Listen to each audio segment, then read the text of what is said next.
Assalamualaikum warahmatullahi wabarakatuh. Halo teman-teman semuanya. Pada video kali ini, saya akan membahas mengenai perkembangan teori manajemen. Teori manajemen sangatlah penting karena memberikan kerangka kerja untuk memahami, menganalisis, dan mengelola organisasi secara efektif. Teori manajemen merupakan seperangkat prinsip, konsep, dan paduan yang dirancang untuk membantu memahami, mengorganisasi, dan mengelola organisasi atau sumber daya manusia secara efektif. Teori ini terus berkembang seiring waktu, mencerminkan perubahan dalam teknologi, budaya, dan kebutuhan organisasi. Apakah kalian tahu apa saja macam-macam teori manajemen? Nah, terdapat 3 macam teori manajemen, yaitu aliran klasik, aliran hubungan manusiawi, dan aliran manajemen modern. Oke, untuk pembahasan yang pertama yaitu aliran klasik. Aliran klasik merupakan tahap awal dalam teori manajemen yang berfokus pada efisiensi kerja, struktur organisasi formal, dan pembagian tugas untuk meningkatkan produktivitas. Ciri-ciri dari aliran ini yaitu struktur organisasi yang hierarkis, pembagian kerja secara jelas, dan fokus pada peningkatan efisiensi dan produktivitas kerja. Dalam aliran klasik dibagi menjadi 2, yaitu manajemen ilmiah dan teori organisasi klasik. Manajemen ilmiah sendiri yaitu pendekatan sistematis untuk meningkatkan efisiensi kerja melalui studi ilmiah terhadap tugas-tugas dan metode kerja. Dikembangkan oleh Frederick W. Taylor pada awal abad ke-20. Pendekatan ini fokus pada optimasi proses kerja, pembagian tugas, dan penggunaan standar kerja yang jelas. Contoh dari manajemen ilmiah yaitu standarisasi prosedur kerja di McDonald's untuk memastikan kecepatan dan konsistensi layanan. Contohnya proses memasak burger dengan urutan langkah tertentu yang dioptimalkan untuk efisiensinya. Yang kedua ada teori organisasi klasik.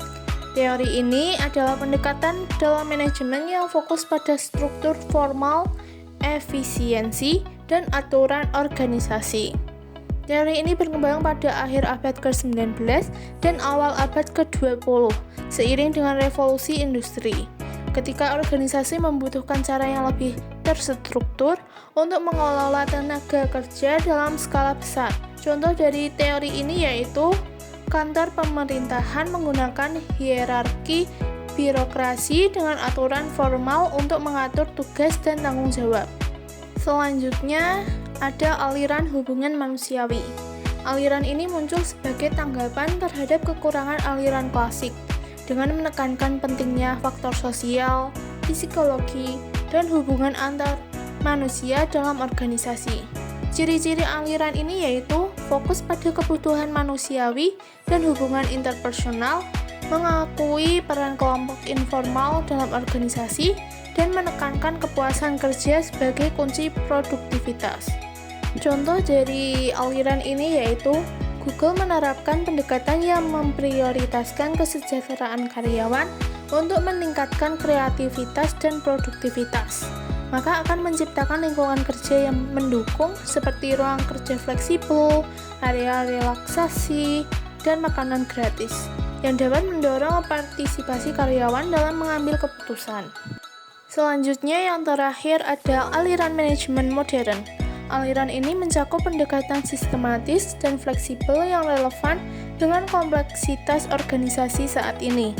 Aliran ini mengintegrasikan teknologi, perilaku organisasi, dan lingkungan eksternal. Ciri-ciri aliran ini yaitu fokus pada pendekatan sistematik dan adaptasi terhadap perubahan, menggunakan teknologi dan data untuk mengambil keputusan, dan mempertimbangkan aspek manusia, teknologi, dan lingkungan.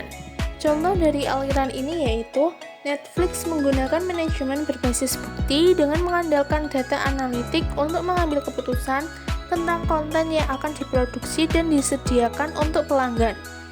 Dengan menganalisis data tentang preferensi penonton, Netflix dapat memutuskan film atau serial yang akan menghasilkan keuntungan yang tinggi, meningkatkan kepuasan pelanggan, dan retensi.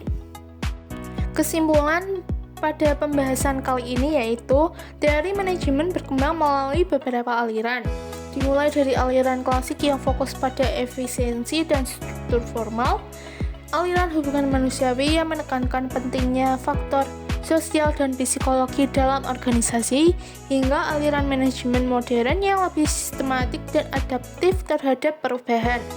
Secara keseluruhan, manajemen terus berkembang dari fokus pada efisiensi dan struktur formal ke pendekatan yang lebih humanistik dan berbasis data, dengan menekankan pentingnya adaptasi terhadap perubahan dan teknologi dalam organisasi modern.